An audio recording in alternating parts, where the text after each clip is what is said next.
I'm Derek Seaver, President and CEO of the San Jose Chamber of Commerce, and it is with great pleasure that we are presenting the San Jose Chamber's 2022 Resiliency Award to Joane Orbon in the United Bay Area Karate Club.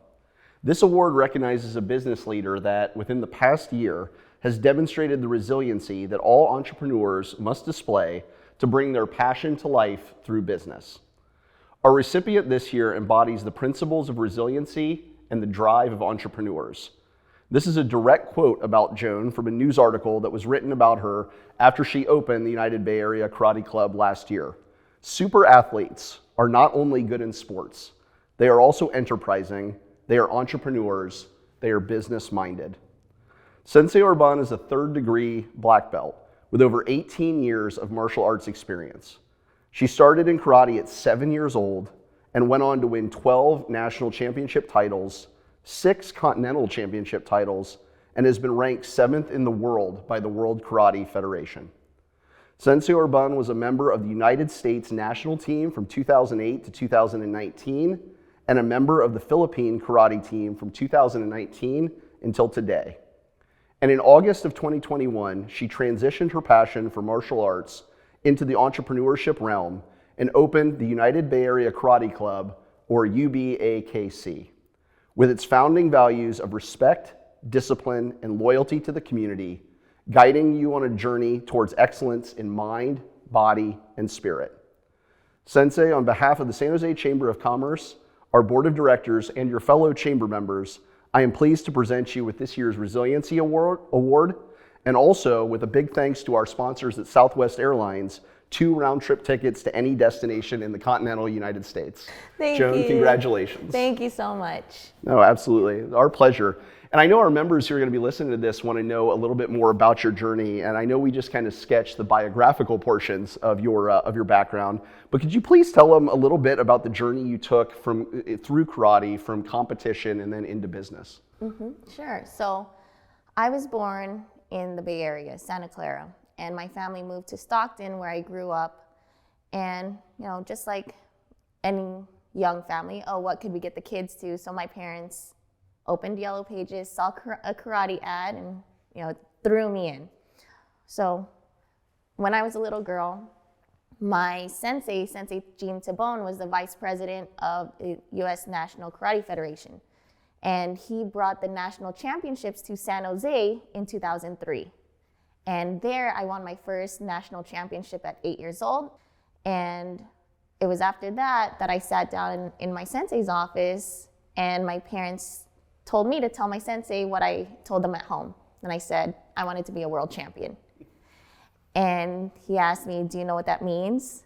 And I said, yes. And he said, are you ready for it? I said, absolutely. And with that, it already sparked a lot of dreams in my heart that I wanted to be a sensei right after I was done competing and became a world champion. So, when I made the U.S. national team at 13 years old and won my first continental title, I was the next up-and-coming karate superstar, you could say. Fast forward to 2016, that's when the Tokyo Olympics were announced and karate was inducted as a sport into the Olympics. Moved out of the country, lived abroad for 4 years, had no international or no world ranking at all. And so between 2017 and 2018, I went from not having any ranking to being 7th in the world, 6th in the season.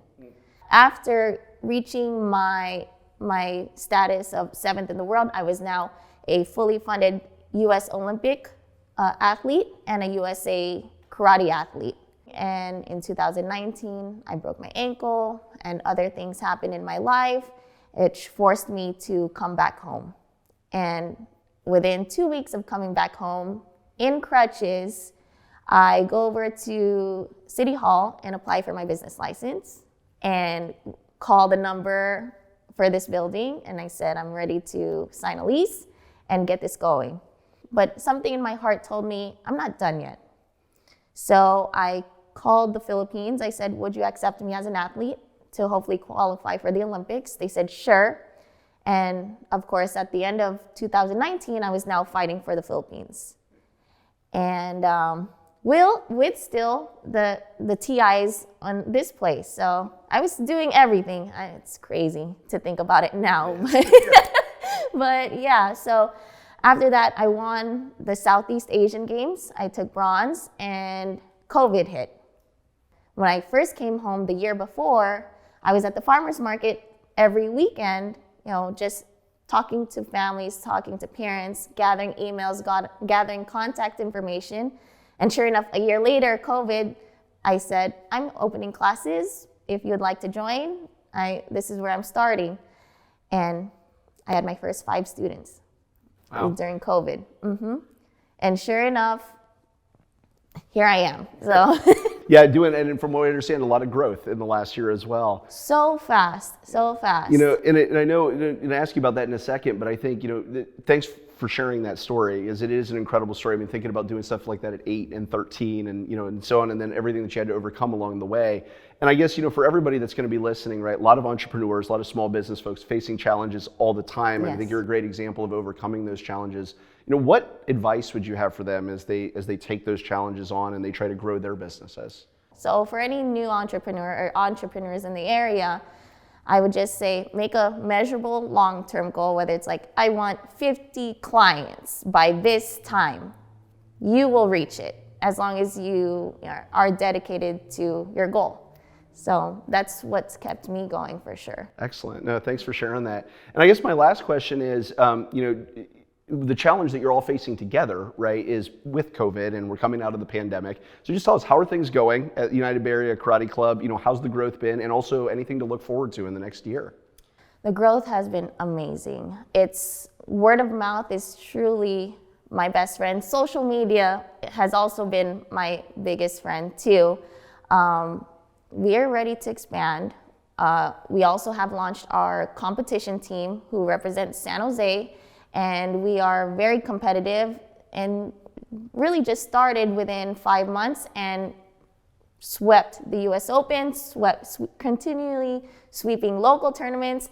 And I say that respectfully, but we really work hard, and these kids really train like professional athletes already.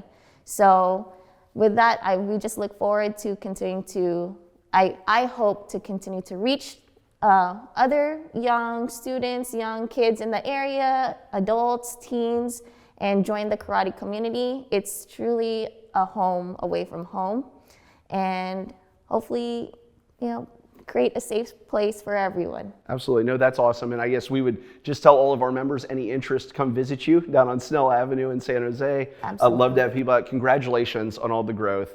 And again, on behalf of the Chamber of Commerce, congratulations on the 2022 Resiliency Award, and enjoy your Southwest trip. Thank you so much. Thank you so much. Congratulations.